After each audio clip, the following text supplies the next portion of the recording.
आइए शुरू करते हैं एक नया टॉपिक अर्थशास्त्र में। नाम है बाजार। बाजार जिसे अंग्रेजी में मार्केट कहते हैं, और यह कोई नया शब्द नहीं है। इस शब्द से, बाजार शब्द से आप लोग बचपन से ही परिचित हैं, और बाजार शब्द सुनते ही आपके मन में एक बात आ जाती है कि जिस स्थान पर सामान का खरीद बिक्री होता है। बाजार कहते ही आपके मन में क्या आता है कि जहां नाना प्रकार के, विविध प्रकार की आवश्यकता की या उपभोग की वस्तुएं खरीदी और बेची जाती हैं, उसी जगह को क्या कहते हैं? बाजार कहते हैं। तो बाजार क्या है? तो आप लोग जानते हैं कि साधारण बोलचाल की भाषा में कि बाजार उस स्थान को कहते हैं जहां विनिमय का कार्य किया जाता है। मतलब जिस स्थान पर विनिमय, खुश रहो, विनिमय का, खुश रहिए, का कार्य किया जाता है, बाजार वह स्थान है जहां पर विनिमय का मतलब अदला बदली का, मतलब वस्तु को खरीद बिक्री करने का कार्य किया जाता है। उस स्थान को क्या कहते हैं? बाजार। इसके अलावा बाजार को अलग अलग लोगों ने अलग अलग नाम दिए हैं। कुछ लोगों ने कहा कि वह स्थान जहां उत्पादक व उपभोक्ता आपस में मिलते हैं। बाजार वह स्थान है जहां उत्पादक और उपभोक्ता क्या होते हैं? और साधारण बोलचाल की भाषा में जिस स्थान पर वस्तु को खरीदा व बेचा जाता है, उसी स्थान को क्या कहते हैं? बाजार कहते हैं। कई तरीके से इसके और भी तरीके से इसको परिभाषित किया जा सकता है। मतलब वह स्थान जहां क्रेता और विक्रेता या उत्पादक और उपभोक्ता वस्तु को क्रय विक्रय करने के लिए, वस्तु को आदान प्रदान करने के लिए मिलते हैं, उसी स्थान को क्या कहते हैं? बाजार कहते हैं। अलग अलग विद्वानों ने बाजार को अलग अलग तरीके से परिभाषित करने का काम, लेकिन सबके परिभाषा की मुख्य बातें यही हैं कि बाजार एक स्थान होता है, बाजार एक जगह होता है जहां पर क्रेता और विक्रेता आपस में मिलते हैं और वस्तु का क्या करते हैं? विनिमय करते हैं, अदला बदली करते हैं। अब है बाजार के तत्व कितने। अब एक नया टॉपिक आया, बाजार के तत्व। बाजार के तत्व कितने हैं? तो विद्वानों के अनुसार बाजार के 6 तत्व हैं। पूछा गया प्रश्न है वस्तुनिष्ठ में कि बाजार के कितने तत्व हैं? तो बाजार के 6 तत्व हैं। पहला का नाम क्या है? क्षेत्र। बाजार होने के लिए सबसे पहले क्या होना जरूरी है? क्षेत्र, एरिया होना चाहिए। और याद रखिए कि बाजार उसी एरिया में, उसी स्थान पर स्थापित किया जाता है जहां आसपास में सघन आबादी हो, आवागमन के क्या हो? साधन हो। आबादी होगी तब सामान क्रय विक्रय होगा, और आवागमन के साधन होगा तब ना हर मौसम में क्रेता और विक्रेता वहां पर क्या होंगे? पहुंचेंगे। तब बाजार का एक निश्चित क्षेत्र होता है। दूसरा, बाजार में क्या होता है? वस्तु। बाजार में क्या होता है? सामान। क्षेत्र है, सामान नहीं है, तो बाजार का कोई मतलब होगा? नहीं होगा। बाजार में क्या होना चाहिए? वस्तु होनी चाहिए। वस्तु होगा तब ना उत्पादक या विक्रेता बेचने जाएगा, और हम जैसे लोग, आप जैसे लोग ग्राहक बनकर क्या करने जाएंगे? खरीदने जाएंगे। तीसरा, एक मूल्य। एक मूल्य कहने का मतलब यह है कि बाजार में वस्तु का कीमत फिक्स होना चाहिए। ये नहीं कि आज का रेट कुछ और है और कल का रेट कुछ, तो रेट में ज्यादा उतार चढ़ाव होगा तो बाजार का महत्व नहीं रह जाता है। मूल्य क्या हो? अस्थाई हो, जो एक लंबे अवधि तक चलता रहे। चौथा बाजार का तत्व है क्रेता तथा विक्रेता। बाजार में क्या होते हैं? क्रेता मतलब वस्तु को खरीदने वाले, विक्रेता मतलब बेचने वाले। और यहाँ क्रेता का सेंस उपभोक्ता से लिया जाता है।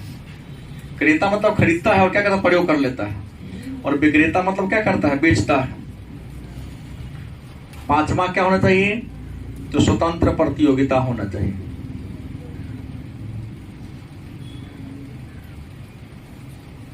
पांचवा क्या हो? स्वतंत्र प्रतियोगिता।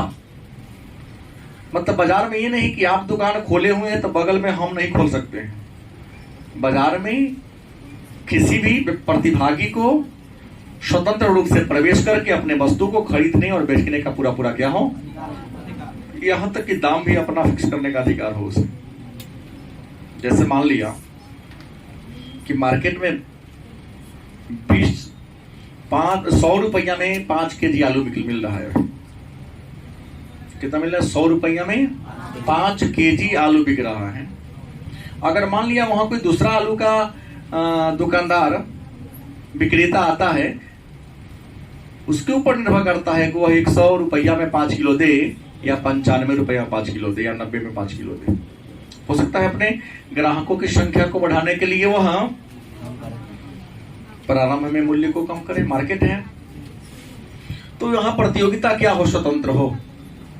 स्वतंत्र प्रतियोगिता है तब ना कहीं कहीं देखते हुए रोड के किनारे जो ठेला लोग लगाता है, फल फूल वाले, सब्जी वाले भी इतना जोर जोर से चिल्लाएगा नहीं, आप बगल वाला के आलोचना करेगा, कन्हा से बच के पिलुआ हवा से बच के। सुने हो कभी? हाँ, बैगन बेचने वाले पर ज्यादा होता है तो वो भी इसको आलोचना करेगा। परवल पर पानी भी लाया जाता तो पानी वाला से बच के रहना है। तो प्रश्न है स्वतंत्र क्या होता है? प्रतियोगिता होता है। और छठा क्या होगा?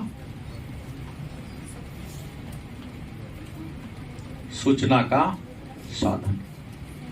बाजार में क्या बिक रहा है, क्या बाजार का पोजीशन है, वस्तु का कीमत क्या है, बड़ी आसानी से आपको सूचना उसके बारे में क्या हो जाए, मिल जाए। तो बाजार के कितने तत्व हैं? 5 तत्व है, 6 तत्व है। अब है बाजार के वर्गीकरण की बात करते हैं। बाजार के वर्गीकरण मतलब बाजार के प्रकार की बात करते हैं। तो विद्वानों ने बाजार को 4 भागों में बांटा है। कितने वर्गों में? लेकिन इसके अलावा भी बाजार के प्रकार है जो मैं आपको बताऊंगा। विद्वानों ने बाजार को कितने भागों में बांटा है?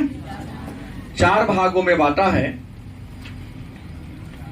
लेकिन एक थोड़ा सा मैं अपने तरफ से आपको दूंगा जो आगे वही आपको पढ़ना है रियल में। पहला है स्थानीय बाजार। स्थानीय बाजार, बाजार का जो दूसरा रूप है उसे प्रांतीय या क्षेत्रीय बाजार कहते हैं। प्रांतीय या क्षेत्रीय बाजार कहते हैं। तीसरा जो बाजार है उसको हम राष्ट्रीय बाजार कहेंगे। बाजार का जो चौथा प्रकार है उसको हम अंतरराष्ट्रीय बाजार कहते हैं। और एक नया जो यही महत्वपूर्ण सब यही इसी को पढ़ना ही है आपको, प्रतियोगिता के आधार पर बाजार। क्या है? प्रतियोगिता के आधार पर बाजार। ठीक है। तो बाजार के वर्गीकरण की बात करते हैं तो बाजार को भले ही 4 वर्गों में बांटा गया, लेकिन नहीं, रियल में बाजार ये हमको पढ़ना है, इकोनॉमिक्स में इसी बाजार को पढ़ना है। ये तो जानने के लिए केवल है कि अभी ये बाजार का यह रूप सब। तो बोले स्थानीय बाजार, अंग्रेजी में क्या कहेंगे, लोकल मार्केट। तो प्रश्न है स्थानीय बाजार क्या है और स्थानीय बाजार के प्रकार कितने हैं। तो आसपास में लगने वाली, नाम से स्पष्ट है, आसपास में लगने वाली, अगल बगल में जो बाजार लगती है उस बाजार को क्या कहते हैं, स्थानीय बाजार के नाम से जानते हैं। बाजार प्रांतीय क्षेत्रीय बाजार। हाँ, गलत है, क्षत्रिय गलत है, प्रांतीय गलत है। ओ अच्छा अच्छा, पक्षीय लिखा, पक्षीय लिख रही। अच्छा अच्छा, ध्यान नहीं दिया। प्रांतीय और क्षेत्रीय, स्थानीय समझ गए। प्रांतीय बाजार, प्रांत का मतलब क्या होता है, राज्य। किसी राज्य के बाजार को, किसी राज्य में लगने वाली संपूर्ण बाजार को राष्ट्रीय प्रांतीय बाजार कहेंगे, या क्षेत्रीय बाजार संपूर्ण देश के बाजार को और विश्व के बाजार को। अब आता है तो ये बाजार का एक वर्ग हो गया, स्थानीय बाजार, प्रांतीय बाजार, राष्ट्रीय बाजार और प्रतियोगिता के आधार पर। नहीं, यहां जो प्रतियोगिता के आधार पर दिया हूं, तो प्रतियोगिता के आधार पर बाजार के पुनः 3 प्रकार हैं। कितने प्रकार हैं? एक पढ़े होंगे एकाधिकार का बाजार, एकाधिकार का। दूसरा पूर्ण प्रतियोगिता का बाजार। और तीसरा कौन है? अल्पाधिकार का बाजार। तो हमने कहा प्रतियोगिता, कंपटीशन, अलग अलग बाजार में, मार्केट में कंपटीशन के अलग अलग रूप होते हैं। तो जिस बाजार में कोई कंपटीशन नहीं हो, एक ही उत्पादक और विक्रेता हो, तो वहां एकाधिकार का बाजार कहेंगे। वस्तु का बनाने वाला भी एक हो, बेचने वाला भी, उसे क्या कहेंगे? इंडिया में रेलवे है क्या जी? इंडिया छोड़ो ना बात, रेलवे भारत सरकार ही पॉलिसी बनाते, कीमत कितना रखना है भारत सरकार तय करेगी, यहाँ कंपटीटर कोई है ही नहीं है। आरबीआई उसके मौद्रिक नीति की घोषणा करने का पावर अकेला उस एकाधिकार है, वहां मुद्रा पर, पूर्ति पर, ब्याज दर पर, मौद्रिक नीति पर पूरा एकाधिकार किसका है? आरबीआई का है। एकाधिकार, पूर्ण प्रतियोगिता उस बाजार को कहेंगे जहां पर किसी वस्तु के अनेक सारे उत्पादक, अनेक सारे विक्रेता होते हैं। नहीं, अनेक सारे उत्पादक और अनेक सारे क्या होते हैं? विक्रेता होते हैं, तो उसे क्या कहेंगे? पूर्ण प्रतियोगिता का बाजार। इस बाजार में अब इसकी बात करते, एक दिन की कहानी है। ये गया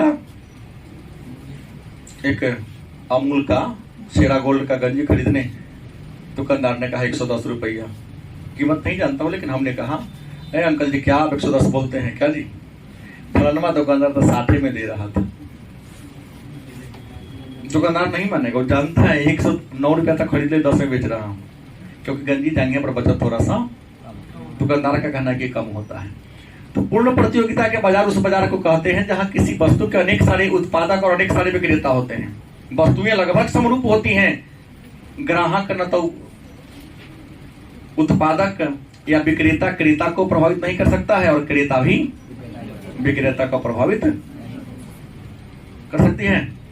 और अल्पाधिकार, वह बाजार जहां में एक वस्तु के कुछ थोड़े, वह बाजार जहां किसी वस्तु के बहुत कम 2, 4, 5 उत्पादक होते हैं, अल्प मात्रा में, अल्प मतलब थोड़ा, वह बाजार जिसमें किसी वस्तु के बहुत थोड़ा उत्पादक होते हैं उसे अल्पाधिकार का बाजार कहेंगे। जैसे पेट्रोलियम है ना, भारत में हिंदुस्तान पेट्रोलियम है, भारत पेट्रोलियम है, और भी एक केन एनर्जी है, 5-6 को कंपनी है जो पेट्रोलियम बेचती है। 25 पैसा बैंक में कहते हैं तो भले ही आरबीआई मौद्रिक नीति की घोषणा करती है, लेकिन भारत में राष्ट्रीयकृत बैंकों की संख्या कितने हैं? अब तो घटा है, 25 नहीं, घाटा 19 था, विलय का हुआ है, मान के नहीं 14 या 15 राष्ट्रीयकृत बैंक हो गए। राष्ट्रीयकृत बैंकों की संख्या घट रही है, तो बात हो रहा है कि एक कर दिया जाए, मर्ज कर देता है, मर्ज कर दे रहा है। लेकिन फिर भी देखिए, बैंक ऑफ बड़ौदा का ब्याज दर, स्टेट बैंक का ब्याज दर, दोनों में डिफरेंस है। भले ही पैसा में अंतर हो, लेकिन अंतर है ना, है कि नहीं? एफडी कोई करता है 100 महीना में पैसा को दुगुना, रुपया को दुगुना, धनराशि को दुगुना करता है, तो कोई कहे हम 99 महीना में दुगुना कर देंगे, 1 महीना का डिफरेंस कर देता है।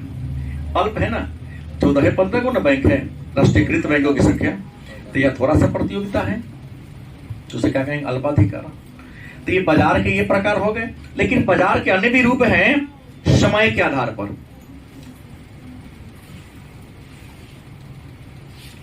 समय के आधार पर बाजार। और आपको बता दें कि समय के आधार पर बाजार के कितने प्रकार हैं? 4 प्रकार हैं। कितने हैं? पहला क्या है? दैनिक बाजार। पहला क्या है? दैनिक बाजार। मन में प्रश्न होगा कि दैनिक बाजार क्या है, या दैनिक बाजार कहते हैं तो वह बाजार डेली जो डेली लगता है। जैसे आपके शहर में गुदरी बाजार है, शहरों में जो सब्जी की दुकान लगती है डेली लगती है ना, किराना का दुकान जो आइटम डेली बिकता है ना, तो प्रतिदिन सुबह खुलती है, शाम तक खुली रहती, बंद होती है, वैसे बाजार को क्या कहते हैं? दैनिक बाजार के नाम से। जैसे साग सब्जी की बाजार, दूध की बाजार, मछली की बाजार, राशन की बाजार, क्योंकि हम प्रतिदिन जरूरत है। दूसरा है अल्पकालीन बाजार। दूसरा कौन है? अल्पकालीन, अल्प अवधि के लिए, थोड़ी अवधि के लिए जो बाजार लगता है उसको हम अल्पकालीन बाजार के नाम से, जैसे उसको साप्ताहिक बाजार भी कई लोग कह देते हैं।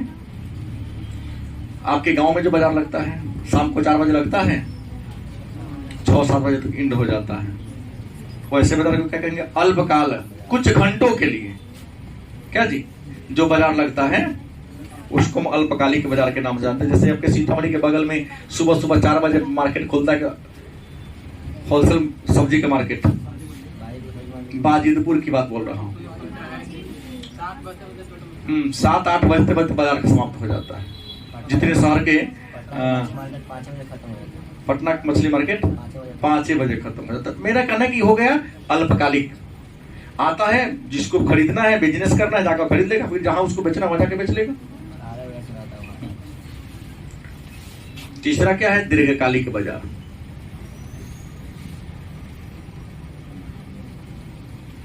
लंबी अवधि तक जो बाजार क्या रहे, खुला रहे, उसे क्या कहेंगे? एक होता अति दीर्घकालिक बाजार, जो कहीं वो बंदे ना हो।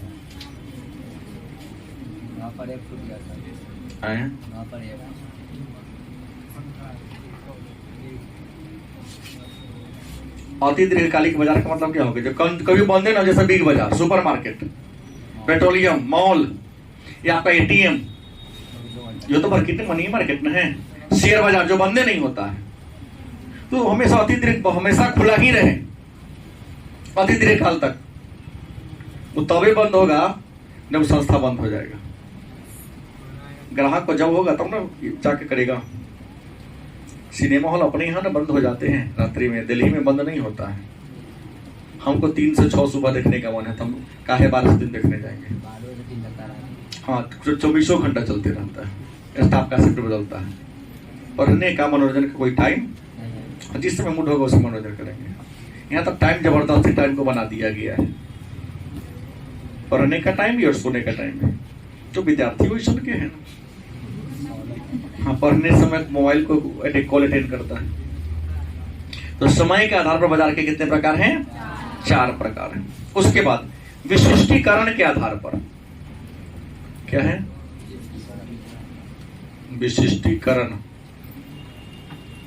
के आधार पर। और आपको बता दें, विशिष्टीकरण के आधार पर बाजार के 3 प्रकार हैं। पहला है विशिष्ट बाजार, दूसरा है मिश्रित बाजार और तीसरा है नमूने का बाजार। विशिष्टीकरण के आधार पर बाजार के कितने प्रकार है? 3 प्रकार है। पहला विशिष्ट, वह बाजार जहां खास वस्तु बिकता है, सब वस्तु में बिकेगा।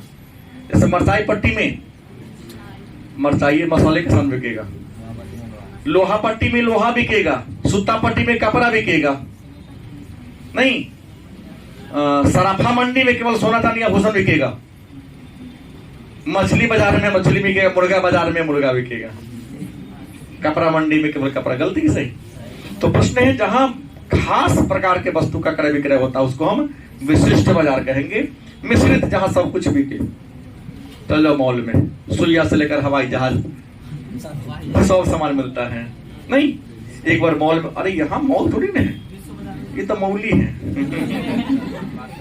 हम बड़े बाजार की बात कर रहे हैं, बड़े बिग बाजार की, सुपरमार्केट की बात कर रहा हूं, जहां इन कर गए तो नमक से लेकर अभी अपने इंडिया का सबसे बड़ा मॉल खुला कर्नाटक केरल में है शायद। दिल्ली के एक मॉल में घुस गए, जिसके साथ गए उसने कहा कि अगर आप जिस रास्ता से घुस गए हैं उसके साथ निकल जाइएगा तब आपको इनाम देंगे। ये कोनो बात के बाद थोड़ी लोग बिहारी हैं। जाने समय चिन्ह लगा देते हैं, ये मैं आयर अली। जहाँ बाजी जीतना है तो चिन्ह का निशाना लगा ना, यहाँ ऐसे मुड़े, यहाँ ऐसे मुड़े, कितना बार लेफ्ट कितना बार राइट, ना निकल जाएंगे, निकल जाए हैं। चिन्ह कैसे? हम आंख का चिन्ह है ना, वहां थोड़ी ना लकीर खींचते जाएंगे तो मारवे करेगा। दुकानदार की कैच हुआ सामान को। बहुत बड़ी एरिया में वो मॉल फैला हुआ था और डिजाइनिंग सबका एक ही था। निकल कर कहा कैसे निकले? हम निकले इसलिए चिन्ह लगाए थे दिमाग में कि इतना बार राइट इतना बार लेफ्ट मुड़े। बिहार को चैलेंज मत करो। नहीं, कुछ नहीं मिला।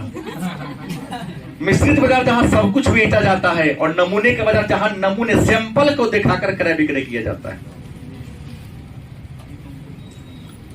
मैं अपने लाइफ की घटना मतलब पहली बार मार्केट में सामान खरीदने का मौका मिला। अब आप लोग होशियार ज्यादा हैं तो देखे कि चावल का दुकान है, तो कटोरी में थोड़ा थोड़ा चावल रख के दिखा रहा था। हमने कहा कि चावल इतना तो फिर हमको अगर 5 किलो लेना हो तो क्या करेगा?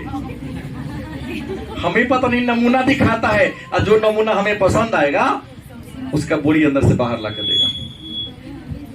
ठीक है ना? चावल थोड़ा सा रखेगा, हर प्रकार के चावल, चूरा थोड़ा रख लेगा, दाल का हर किस्म को रख लेगा। आप किस में से लेना है देखिए, पसंद कीजिए नमूना। बाकी कपड़ा की तरह नमूना टंगा हुआ है, जो पसंद आया कहिए उस साइज का आपको निकाल देगा। हाँ, मोबाइल का भी नमूना होता है जिसको डमी कहते हैं ना, वो दिखाएगा, पसंद आएगा वो निकाल देगा। तो नमूना दिखाकर, नमूना के आधार पर वस्तु का क्रय विक्रय किया जाता है, उसको हम नमूने का बाजार के नाम से। और बिक्री की मात्रा के आधार पर, उसके बाद क्या है? बिक्री के मात्रा के आधार पर। और आपको बता दें, बिक्री की मात्रा के आधार पर बाजार 2 प्रकार के होते हैं। एक होगा थोक बाजार, दूसरा क्या होगा? फुटकर या खुदरा बाजार। एक क्या होगा? थोक बाजार, और दूसरा क्या होगा? फुटकर या खुदरा बाजार। थोक बाजार कहाँ कहते हैं? जहां बड़े पैमाने पर दर्जन के हिसाब से, टन के हिसाब से, क्विंटल के हिसाब से वस्तु का क्रय विक्रय किया जाता है, उसे क्या कहेंगे? और जहां पर अल्प पैमाने में थोड़ी मात्रा में वस्तु का क्रय विक्रय किया जाता है उसको हम क्या कहेंगे? फुटकर बाजार या खुदरा बाजार के नाम से। टॉपिक छोटा था, उम्मीद है समझ में आया होगा कि बाजार कहते किसे हैं, बाजार के तत्व कितने हैं और बाजार को किन किन आधार पर बांटा गया है। तो रियल में बाजार तो ये है स्थानीय, प्रांतीय, राष्ट्रीय, अंतरराष्ट्रीय। लेकिन बाजार के ये जो अन्य रूप हैं, समय के आधार पर बाजार के 4 प्रकार हैं। वस्तुनिष्ठ कर सकता है और 2 अंक पूछेगा कि समय के आधार पर बाजार के कौन कौन प्रकार है लिखिए। फिर वस्तुनिष्ठ करेगा, विशिष्टीकरण के आधार पर बाजार के प्रमुख प्रकार कौन कौन है, कितने प्रकार है। तो 3 नाम लिखने के लिए कह देगा तो 2 नंबर का प्रश्न कर सकता है। और बिक्री की मात्रा के आधार पर बाजार के कितने प्रकार हैं? तो 2। और प्रतियोगिता के आधार पर 3, एकाधिकार का बाजार, पूर्ण प्रतियोगिता का बाजार, और तो बाकी इसमें से किसी के बारे में हम लोग अब चर्चा नहीं करेंगे, लेकिन अगले क्लास में एकाधिकार, पूर्ण प्रतियोगिता और अल्पाधिकार के बारे में अवश्य जानना है। एकाधिकार के बाजार में थोड़ा भी कंपटीशन